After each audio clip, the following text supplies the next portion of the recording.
Avea un port specific. Ăsta este pui de căluș.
Lăsați că se odihnește.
When I first read about Trovants, I couldn't believe they were real. They sounded like objects Captain Kirk and his crew would discover on an alien planet. Strange rocks that grow when it rains and move from one place to another without any assistance. Totally sci-fi, right? As I kept reading about them, I discovered that Trovants aren't a part of science fiction, they are just an amazing geological phenomena. These stones seem to grow as if they are alive, even though they're not. They are found in the small Romanian village of Costesti.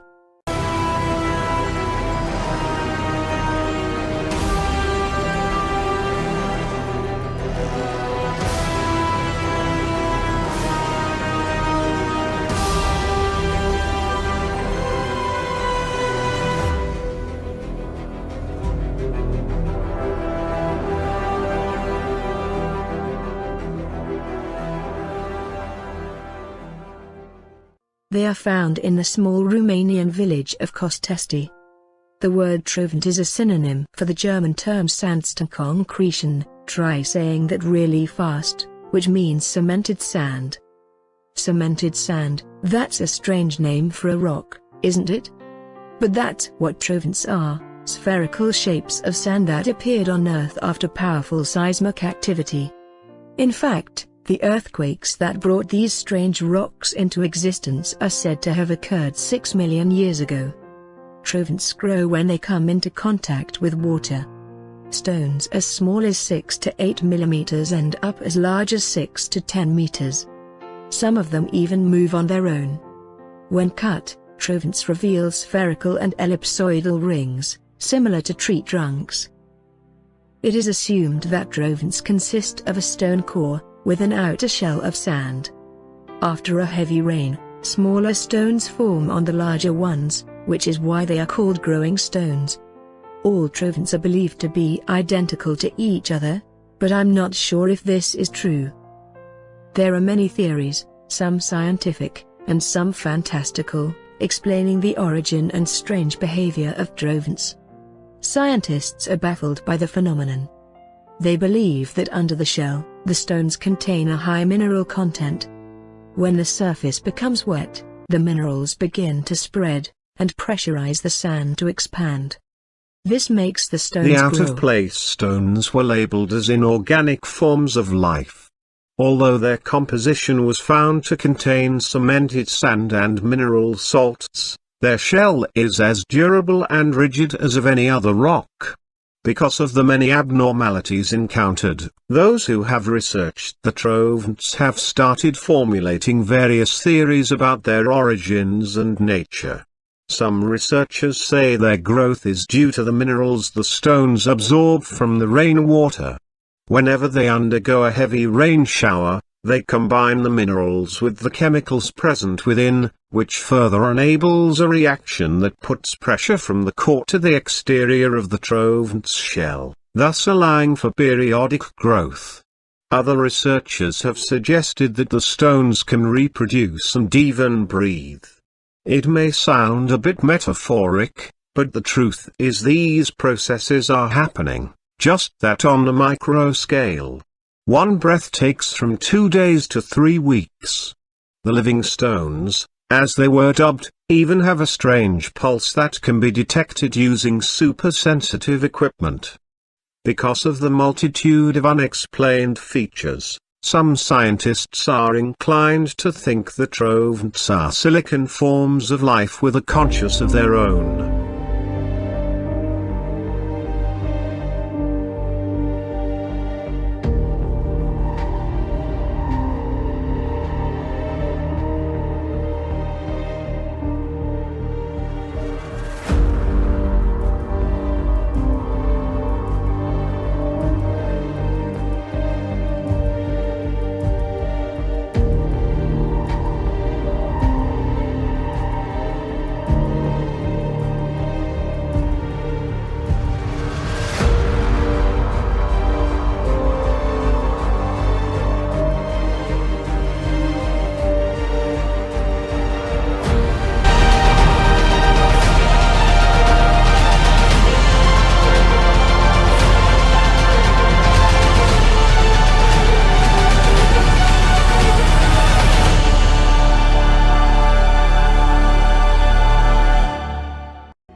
Dara, said to be what they call a Ptolemaic site, 300 BC, but actually on a much, much older area that covers all areas, a very ancient site.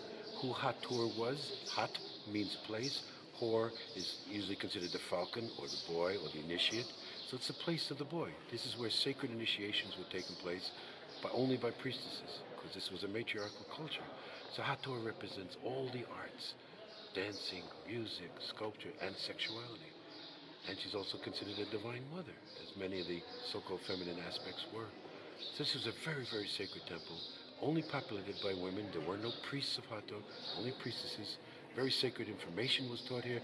The walls have information about astrology, astronomy, and alchemy. And very much a very, very sacred site to the ancient people. We feel, unfortunately, you cannot feel this on this video, but people come and feel the soft, sweet, feminine energy here. As my teacher Abdel Hakim said, the site dictates what's there. So the energy here, known to the ancient people, the sweetness, the softness, the wonderful warmth of the feminine, obviously extenuated in them the aspect of Hathor, so they built temples around to venerate the principle. This is a wonderful, wonderful site. We wish everyone in the world could come and experience the divine feminine energy that is here. Here we have the famous Zodiac of Dara. This is a copy. The original was taken by the French during Napoleon's expedition in 1798 and is in the basement of the Louvre. One of the things that we agreed with Sahi was for many years, he wanted the original Zodiac to return to Egypt, the Rosetta Stone, which is in the British Museum, and the bust of Nefertiti, which is in the Berlin Museum. They belong here. We agree with that. What it clearly shows, this copy is still an excellent copy, all signs of the Zodiac, Leo, Taurus, Sagittarius over here, all around you see all the signs of the Zodiac. There was total knowledge of astrology, which the Greeks refined, did not invent, but they refined. But there is a secret meaning here, which very few people understand.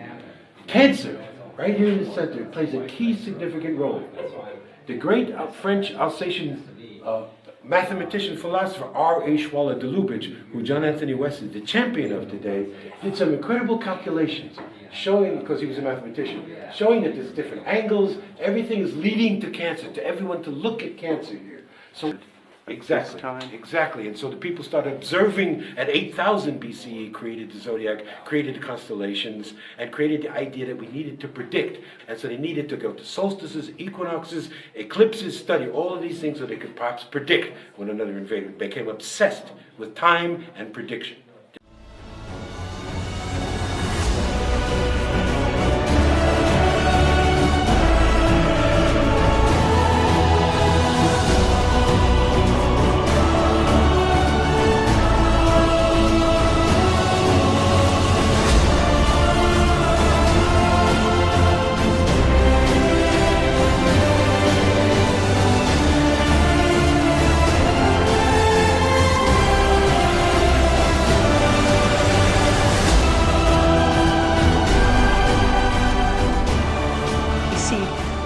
Genre of petitions to the gods, these prayers asking for, please God help me, which we never saw before this time.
They were shouters and dissonant. It was all discordant. And they were doing like that kind of wailing, and all discordant, not together, not in unison. It was chilling. Whoa, something. And I saw them with their hands stuck out from beneath their talit like this towards the congregation. I thought, wow.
Haide Macari, bate noaptea, more la fineastra mea. Haide Cari, bate noaptea, more la fineastra mea.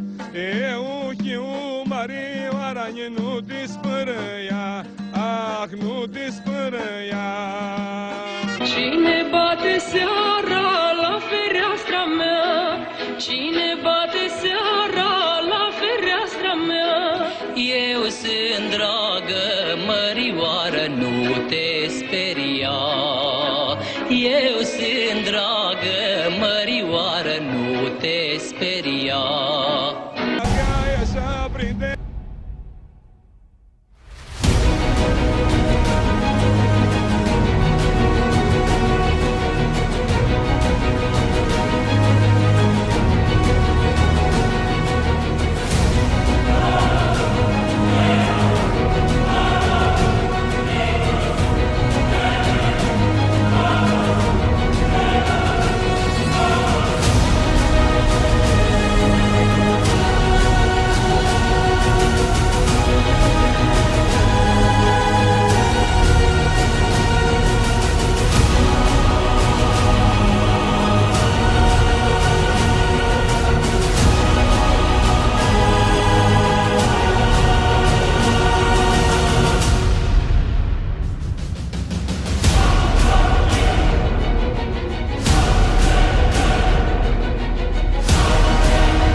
My name is Micheál Ledwith. Micheál is the Irish language form of Michael. I enrolled as a student for the Catholic priesthood in 1960 at Maynooth College in Ireland, which was the major seminary for the whole of Ireland, as well as being a college of the National University of Ireland and a pontifical university. A pontifical university is a university which has its charter from the Pope. I began to study for a degree of Bachelor of Arts of the National University of Ireland. Then I obtained a Bachelor of Philosophy degree at the Pontifical University level study with a doctorate in theology. In 1980, a very significant thing occurred. I was appointed a member of a small elite group of theologians from all over the world called the International Theological Commission. It was charged with advising the Holy See and the Pope on theological matters. And I was to occupy that position for 3 separate terms, totaling 17 years in all. I took that position very seriously. And for almost all of that time, the head of the commission was the present Pope, Benedict XVI, who was then Joseph Cardinal Ratzinger. I was very conscious that the Pope we were advising, Pope John Paul II, had an enormous responsibility. More than 1 billion Catholics in the world hung on his every word. And his word was also deeply respected by many other religious groups, Christian and non-Christian. But I still found, despite the fact that some of the most legendary theologians of my student days served with me on that international commission, they were men of incredible learning, unbelievable knowledge. Now, given the roles that I have had and the positions I have held,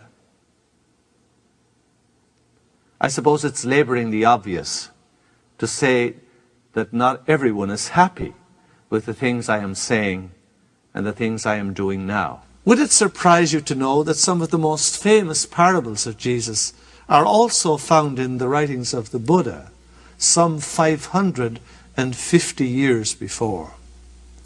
The famous parable of the sower, found in all 3 of the synoptic Gospels, Matthew, Mark, and Luke, tells of how a sower cast his seed and how it fell on a range of different soils with very different results. The Buddha told it 500 years before. The 4 great festivals of the ancient world, particularly among the Druids, were interspersed between the solstices and the equinoxes. Christianity has replaced all of these pagan festivals with religious equivalents.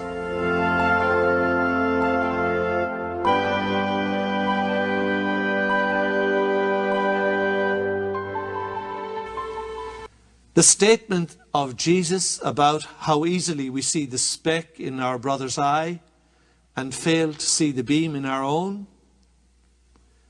which is in St. Luke chapter 6, is found also in the teachings of the Buddha. He says, the faults of others are easier to see than one's own. The faults of others are easily seen, but our own faults are hard to see. That's in the Udanavarga, section 27.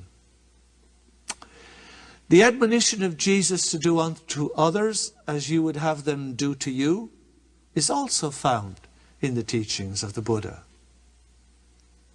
Jesus said that whoever looked on a woman with lust has already committed adultery with her in his heart. The Buddha said, commit no adultery.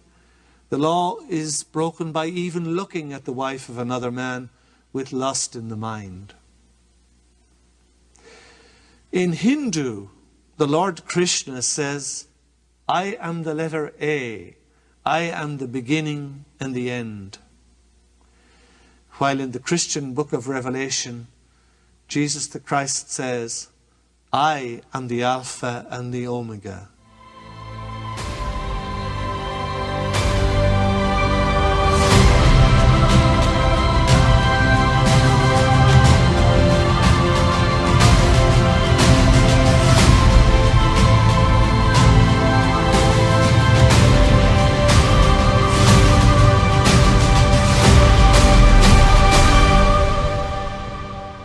Both Krishna and Jesus tell their disciples that he will dwell with them and they in him. Jesus says in Luke's Gospel, if anyone strikes you on the cheek, offer the other also. Luke chapter 6.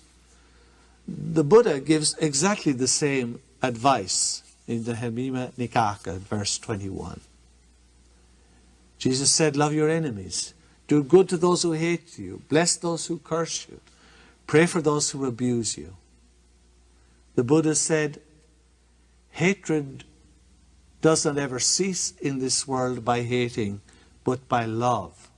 This is an eternal truth. Overcome anger by love. Overcome evil by good. Overcome the miser by giving. Overcome the liar by truth. There is an uncanny similarity between the fundamental Catholic practices and those of Tibetan Buddhism. The majestic prologue of the fourth Gospel, the Gospel of John, begins with the statement, "In the beginning was the Word, and the Word was with God, and the Word was God." What do the Vedas say? In the beginning was Brahman, with whom was Vak, or the Word, and the Word was Brahman. A direct quotation from several centuries earlier. And needless to say, he never quoted the Buddha by name either. But even if the Buddha by name is never quoted by Jesus, Francis of Assisi is credited with introducing the ox and the ass into the representation of the crib at Christmas time. Would it surprise you to know that in the Holy of Holies of the great temple at Karnak, there is a depiction of a birth in a stable with angels singing, shepherds visiting, and an ox and an ass? All of this 1700 years before the birth of Jesus. But what is hardly ever recognized is how significantly the teachings of Jesus also parallel other teachings totally from outside the Jewish tradition, especially Eastern traditions. And yet the systems of teaching of Jesus and the Buddha show uncanny similarities. One of the most favored titles the Christian tradition gave to Jesus was Lion of the tribe of Judah.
All was darkness.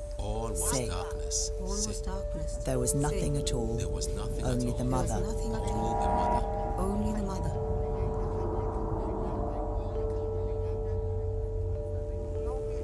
She was a Luna. She was pure thought without form. She began to think. She began to think. The mother conceived the world in the darkness. The mother conceived the world in the darkness.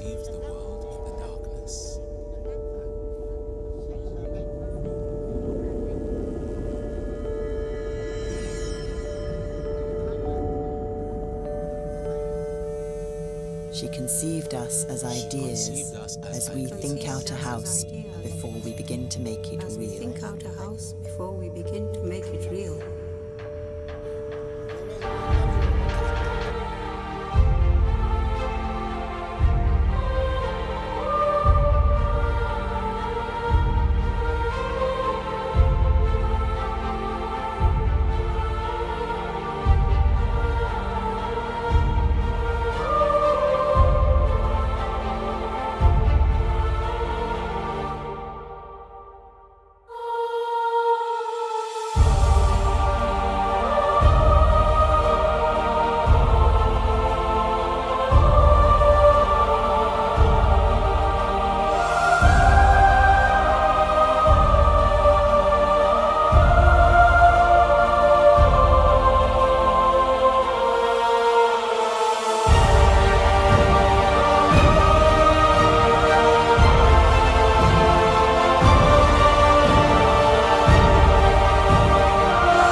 Așa, tată, du-te încolo.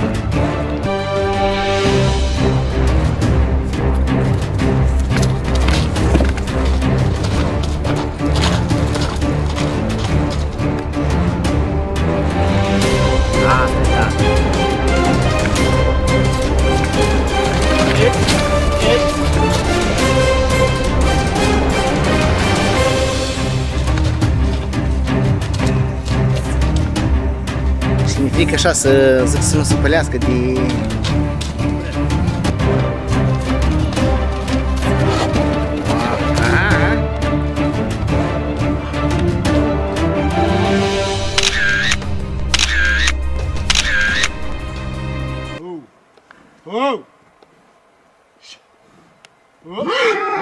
Na.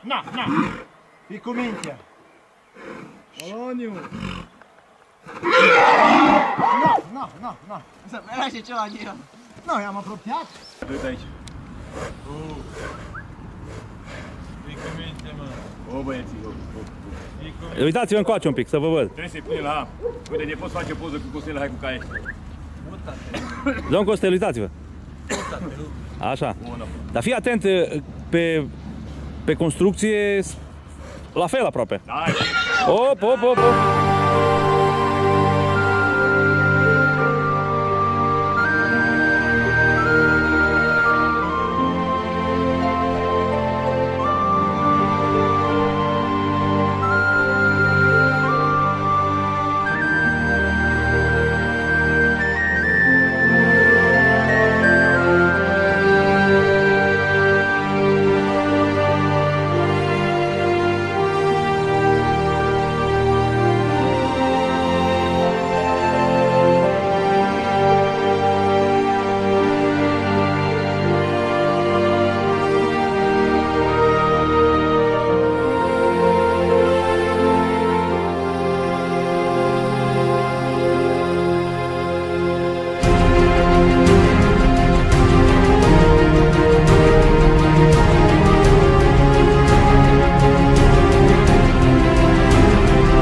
vorbesc, pribeați sunt în lume, departe trăiesc, dar vreau să se știe că avem gând românesc. Noi plecăm din țara noastră, țara nu pleacă din noi. Noi plecăm din țara noastră, țara nu pleacă din noi.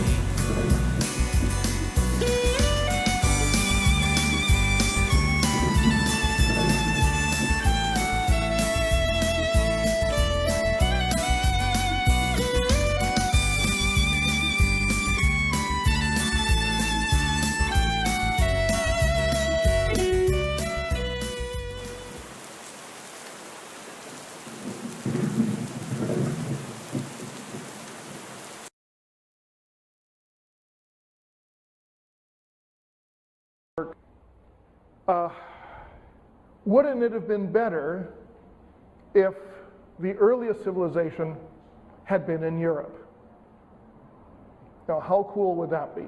Then the Europeans could say, you know, we're at the origin point of civilization.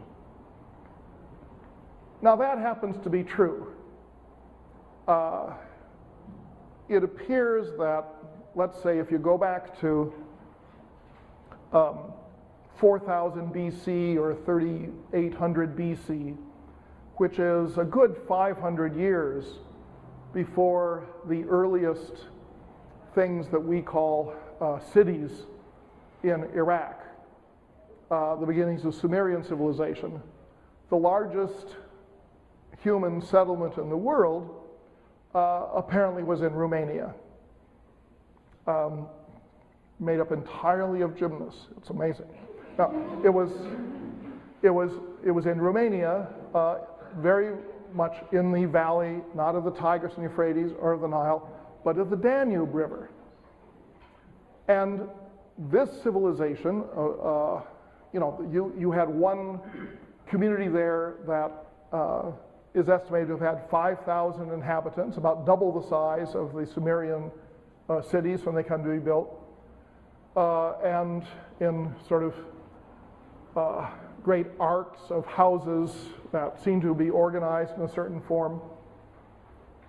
But this wasn't known back when the theory was being established. Now, this civilization is recognized, and it is called Old Europe. And to talk about what they and their colleagues have been doing for the last 2 generations. And lo and behold, they said, we have found a civilization that is incredibly complex and that has the oldest layers going back to well before parallel developments that you have in Egypt and in Mesopotamia. But it came to an end. Even then, this did not have the impact that it might have had if all the writings had been translated into Western languages. There simply weren't that many archaeologists working in the West who could read Russian excavation reports. You also had to have the freedom to go to the site and go to the museums and look at the collections. So it is only now that the great accumulation of archaeological knowledge from the Soviet era is being melded into the thinking of European archaeologists, because it tells you that everything you thought you knew about the beginnings of civilization has to be modified. How long it will take for it to trickle down into textbooks, I don't know. But lay down your sweet and weary head. Night is falling. You've come to journey's end. Sleep now. Dream of the ones who came before. They across the distant shore. Why do you weep? What are these tears upon your face? Soon you will see all of your fears will pass away, safe in my arms. You're only sleeping. What can you see? On the horizon, why do the white gulls call?